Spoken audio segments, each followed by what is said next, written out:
बिस्मिल्लाहिर्रहमानिर्रहीम। अस्सलाम वालेकुम। ये आपका अपना डिजिटल प्लेटफॉर्म है। मैं तारिक मतीन हूँ। वल्लाहु खैरुल माकिरीन। अल्लाह सबसे बेहतर तदबीर फरमाने वाला है, वही बचाएगा मेरे देश को बलाओं से, जो बारिश में शजर से घोंसला गिरने नहीं देता, क्योंकि उसकी तदबीर तमाम तदाबीर की इमाम है। आज अक्टूबर की 11 तारीख है और आज हफ्ते का दिन।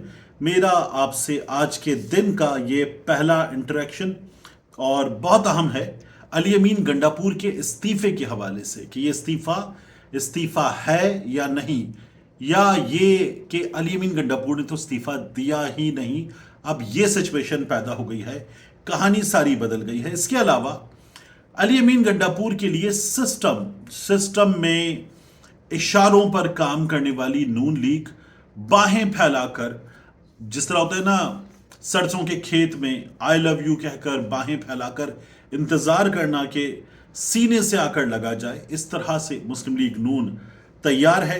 क्या हुआ है, मुस्लिम लीग नून को इस कदर मोहब्बत अली अमीन गंडापुर से क्यों हो रही है कि फूट रही है, निकल के आ रही है, इसकी बात करेंगे। जो सुहेल खान आफरीदी को रोकने का मिशन है, उस मिशन में कहां तक जाया जा सकता है, इसकी बात करेंगे। और पाकिस्तान तहरीक इंसाफ इस वक्त इस सिस्टम की हरकतें देखते हुए क्या सोच रही है, यह भी मैं आपको बताऊंगा। वीडियो को तमाम चीजें बहुत अहम है, आखिर तक देखिएगा। सबसे पहले ये जो अली अमीन गंडापुर के लिए नून लीग का आई लव यू का पैगाम है, मैं इसकी वजाहत कर दूं। देखिए, हमारे सामने परवेज रशीद साहब आए, मुस्लिम लीग नून के सीनियर आदमी, और मरियम नवाज शरीफ साहिबा की तकारीर वगैरह वो लिखते हैं, उनकी सियासी तरबियत परवेज रशीद साहब ने की है। मियां नवाज शरीफ साहब के दस्ते रास्त करीब तरीन आदमी, पॉलिसी बनाने वाले आदमी। अब परवेज रशीद साहब ने जो बातें की वो क्या थी, सुहेल आफरीदी के हवाले से उन्होंने कहा कि इस्लामाबाद पर चढ़ाई, काबुल से पसपाई, ये पॉलिसी है। इस पॉलिसी के हामी लोगों को सूबाई हुकूमत सौंप देना, सुहेल आफरीदी की बात हो रही है।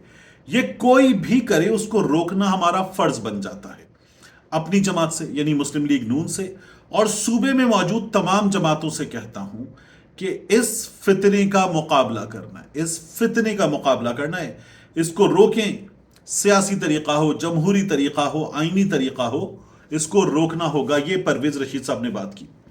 अब हमें फैसल करीम कुंडी, मौलाना फजलुर रहमान मुलाकात, राब्ते और फिर गैर सियासी ताकतों के खैबर पख्तूनख्वा में पाकिस्तान तहरीक इंसाफ के लोगों से राब्ते, डराना, धमकाना, बहलाना, फुसलाना, पुचकारना, ये सब कुछ हुआ है और हो रहा है, अभी जारी रहेगा।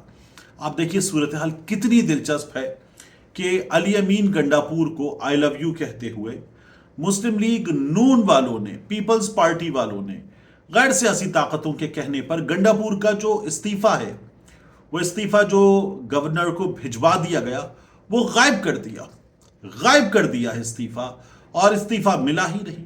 वो रिसीविंग दिखा रहे हैं सोशल मीडिया पर कि इस्तीफा आपको देकर सीएम हाउस का अमला रिसीविंग लेकर आया है, लेकिन वो कह रहे हैं मिला ही नहीं। समरी की शक्ल में आएगा तो फिर देखूंगा, उसके बाद होंगे वो 48 घंटे, मिला ही नहीं। आप दोबारा भेज दें, नहीं मिलेगा, आप भेज दें और उसके बाद वजीर आला को बनवा दे पाकिस्तान तहरीक इंसाफ, फिर भी कुछ हो सकता है। ये सिस्टम तैयारी करके बैठा हुआ है। अब अली अमीन गंडापुर को मैं क्यों बता रहा हूं आपको कि जो आई लव यू अली अमीन गंडापुर के लिए, और गंडापुर रुके, सुहेल आफरीदी ना आए, ये मुस्लिम लीग नून भी पूरा जोर लगा के कोशिश कर रही है। क्यों? देखिए, 9 सितंबर 2024 हमारे सामने मरियम औरंगजेब साहिबा का बयान था। वो कह रही थी अली अमीन गंडापुर को कि ये बदमाश आदमी है, यह आदमी सड़क छाप है, इसकी जबान खराब है। जैसे इसने मरियम नवाज शरीफ के लिए और हमारी खवातीन के लिए जबान इस्तेमाल की है, क्या ये अपनी बहनों से ऐसे बात करता है? ये था मरियम औरंगजेब साहिबा का कहना। फिर 28 अप्रैल 2024 हमारे सामने एक बयान है अजमा बुखारी साहिबा का, अली अमीन गंडापुर बदतमीज है, बेलगाम है, शरपसंद है, शिद्दत पसंद है। 27 नवंबर 2024 जब 26 नवंबर हो गया, गोली क्यों चलाई, जो शहरियों को मुजाहिरा करने आए थे उनको गोली मार दी गई। अता तारड़ साहब आए और उन्होंने कहा कि अली अमीन गंडापुर दूसरी बार भागा है, इससे हम कहेंगे भगोड़ा। फिर सिर्फ गंडापुर नहीं, गंडापुर का नाम बिगाड़ के रख दिया गया गुंडापुर। फिर 9 मई का मुजरिम ख्वाजा साद रफीक साहब ने 26 अप्रैल 2024 को कहा یہ آدمی لمبی زبان والا آدمی ہے. یہ سب کچھ ہوا علی امین گنڈاپور کے لیے، اور اب علی امین گنڈاپور چاہیے ان کو سہیل آفریدی کا رستہ روکنا ہے، گنڈاپور کا استعفیٰ منظور نہیں کرنا. کیوں؟ کیونکہ نون لیگ کو غیر سیاسی طاقتوں نے باقاعدہ طور پر کہا ہے. تو نون لیگ والے وہ جو کچھ تھوک چکے تھے علی امین گنڈاپور کے بیانات پر، تھوکا ہوا چاٹنے جیسا عمل ہے کہ اب وہ کہہ رہے ہیں کہ نہیں، گنڈاپور کا استعفیٰ کہاں ہے، گنڈاپور کا تو استعفیٰ ہی نہیں ہے، اور یہ سہیل آفریدی جو ہے یہ فتنہ ہے. اب مجھے ایک اور چیز بڑی دلچسپ لگتی ہے، یہ سہیل آفریدی کیبنٹ کا حصہ تھا، یہ اسمبلی کا حصہ تھا، یہ پاکستان تحریک انصاف کے ورکرز میں ایک نمایاں ورکر، نیچے سے اوپر تک آنے والا نمایاں ورکر. تو اس ورکر کے بارے میں پہلے نہیں پتا تھا کہ یہ طالبان کا آدمی ہے، یہ افغانستان کا آدمی ہے، یہ کرپٹ آدمی، اس نے موٹر وے میں کرپشن کی ہے، یہ پہلے نہیں پتا تھا. یہ آدمی رو سے تعلقات رکھتا ہے، یہ پہلے نہیں پتا تھا. اس کی پالیسی کابل سے چلے گی، یہ پہلے نہیں پتا تھا، یہ اب پتا چلا ہے فوری طور پر. کیونکہ عمران خان صاحب جو کچھ گنڈاپور سے کہہ رہے تھے وہ نہیں ہو رہا تھا، اور اس بندے سے یہ خدشہ ہے کہ وہ ہوگا. اب یہ باتیں ہو رہی ہیں تو اس لیے رستہ روکنا ضروری ہے. اب پاکستان تحریک انصاف اگر استعفیٰ نہیں منظور کر رہے اب تو کیا کرے گی؟ ایک تو آج پریس کانفرنس ہوگی 12 بجے، سلمان اکرم راجہ صاحب ہوں گے، اسد قیصر صاحب ہوں گے، اور ان کے ساتھ ہوں گے جنید اکبر صاحب. پاکستان تحریک انصاف والے کچھ سوالات کریں گے ریاست سے، عدالتوں سے، سسٹم سے.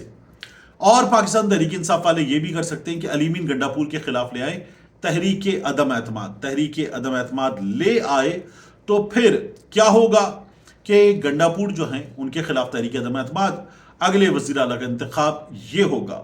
تو یہ بھی ممکن ہے کہ اس سے پہلے گنڈاپور جو ہیں ان کے خلاف اپوزیشن ایک چال چلتے، تو پھر تحریک عدم اعتماد سے روکنے والا کام ہوگا.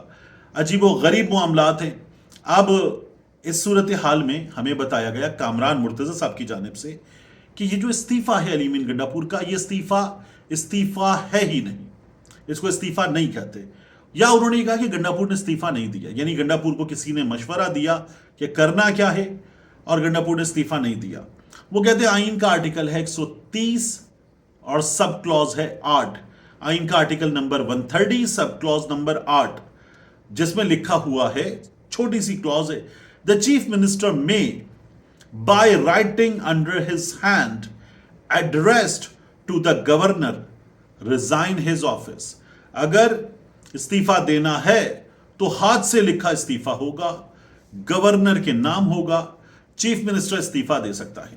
کامران مرتضی صاحب کہہ رہے ہیں کہ یہ ٹائپ شدہ استعفیٰ ہے، اور یہ ٹائپ شدہ استعفیٰ جو آئین بتاتا ہے وہ استعفیٰ نہیں ہے، تو استعفیٰ دیا ہی نہیں گیا ہے ایسے سمجھ لیجیے. تو استعفیٰ غائب کر دیا گیا ہے. گنڈاپور کا بھی عجیب مذاق ہے، یعنی ایک جانب یہ وہ لوگ ہیں جو کہتے ہیں نئی حکومت نہیں بننے دیں گے، دوسری جانب یہ پاکستان تحریک انصاف کی حکومتیں روکتے ہیں، جانے سے روکتے ہیں. یعنی ہم نے پنجاب اسمبلی میں دیکھا تھا، اسمبلی تحلیل کرنے کے لیے پاکستان تحریک انصاف جا رہی تھی اور وہ کہہ رہے تھے نہیں روکیں گے، نمبر پورا نہیں ہے، ایسا نہیں ہے، ویسا نہیں ہے. یہ سب کچھ ہوتا رہا پنجاب اسمبلی میں. اب یہ پاکستان تحریک انصاف کے وزیر اعلیٰ کو جانے سے روک رہے ہیں، ان کا اپنا میٹر ہے، نئے وزیر اعلیٰ کو آنے سے روک رہے ہیں. اور نون لیگ والے جو ہے وہ اس وقت بچھے ہوئے ہیں آئی لو یو گنڈاپور کہتے ہوئے. اب میں آپ کو ایک اور چیز بتاؤں، یہ بھی بعض حلقوں کی جانب سے کہا جا رہا ہے کہ پاکستان تحریک انصاف کے چیئرمین عمران خان صاحب کو آپشن دیا گیا ہے. ان کو آپشن دیتے ہوئے کیا کہا گیا ہے کہ آپ بیرسٹر گوہر کو سی ایم بنا دیں. بیرسٹر گوہر کو سی ایم بنائیں گے کیسے؟ ایم این اے ہے تو اس کو صوبائی اسمبلی کی ایک سیٹ پر الیکشن لڑوایا جائے گا، جتوایا جائے گا، وہ سی ایم بن جائے گا، تو آپ کے لیے معاملات آسان. لیکن کہا یہ جا رہا ہے کہ سہیل آفریدی عمران خان صاحب کی جو پالیسی اس پر عمل کرے گا، اور وہ پالیسی جو ہے وہ اسٹیبلشمنٹ اور مرکز کی حکومت ان سے متصادم ہوگی. اس لیے ان کو قبول نہیں ہے کہ کسی بھی صورت میں سہیل آفریدی وزیر اعلیٰ بنے. یہ بھی کہا جا رہا ہے بعض لوگوں کی جانب سے کہ سہیل آفریدی سے رابطوں کی کوشش کی گئی، کہا گیا ملاقات کرو، یعنی اس کو کچھ ہدایات دی جائیں، تو سہیل آفریدی نے ملاقات کرنے سے انکار کر دیا. اب یہ سچویشن ہے. ریاست کی تیاری کیا ہے؟ بندے توڑیں، کسی بھی طرح روکیں، اور सुहेल आफरीदी को वजीर आला ना बनने दें, गड्डापुर का इस्तीफा मंजूर नहीं हुआ, अदालत में चले जाएं, यह भी एक ऑप्शन है। इसके बाद एक ऑप्शन और क्या है, वो ऑप्शन यह है कि गवर्नर राज की तरफ बढ़ा जाए। गवर्नर राज लगाने के लिए सूबाई असेंबली की मंजूरी चाहिए, मुश्किल काम है। इमरजेंसी का निफाज कर दिया जाए, कुछ किया जाए, लेकिन सुहेल आफरीदी अब जिद बन गया है। ये मरकज की हुकूमत और रियासत की जिद है कि नहीं बनने देंगे, इमरान खान की जिद है कि सुहेल आफरीदी वजीर आला बने ही बने। तो अब इस जिद में ये सिचुएशन यहां तक पहुंच गई है। बाज लोग कहते हैं कि इमरान खान साहब जिद क्यों कर रहे हैं, जेल में बैठा हुआ आदमी है, जिद ना करे तो क्या करे, और वो जेल से निकलना भी नहीं चाहता, तो इसलिए इमरान खान साहब अपनी करना चाहते हैं। यहां से आगे क्या होगा, बहुत ज्यादा वक्त नहीं लगेगा, लेकिन टकराव है और ये टकराव बढ़ता चला जाएगा। सींग फंसे हुए हैं, मजीद फंसेंगे। अब बात कर लेते हैं लब्बैक के मामले की।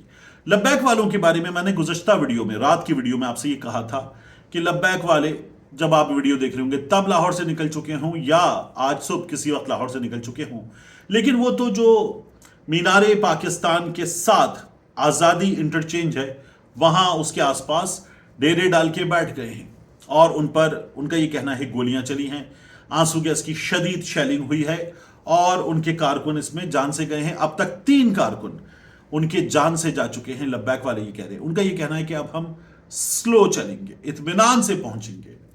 बाज लोग ये कह रहे हैं कि लब्बैक वाले इस वक्त ये सब कुछ इसलिए कर रहे हैं कि अब बाकी मामलात से तवज्जो हटाई जाए। सुहेल आफरीदी वाले मामले में जो सेटिंग करनी है, जो फील्डिंग लगानी है, वो लगा दी जाए और सुहेल आफरीदी का रास्ता रोका जाए इस तरह से। दूसरा एक काम यह भी करने की कोशिश है कि तमाम तर तवज्जो वहां हो, कुछ और किया जाए। तो लब्बैक वालों को इशारा हुआ है, लेकिन मैं इस बात को नहीं मानता।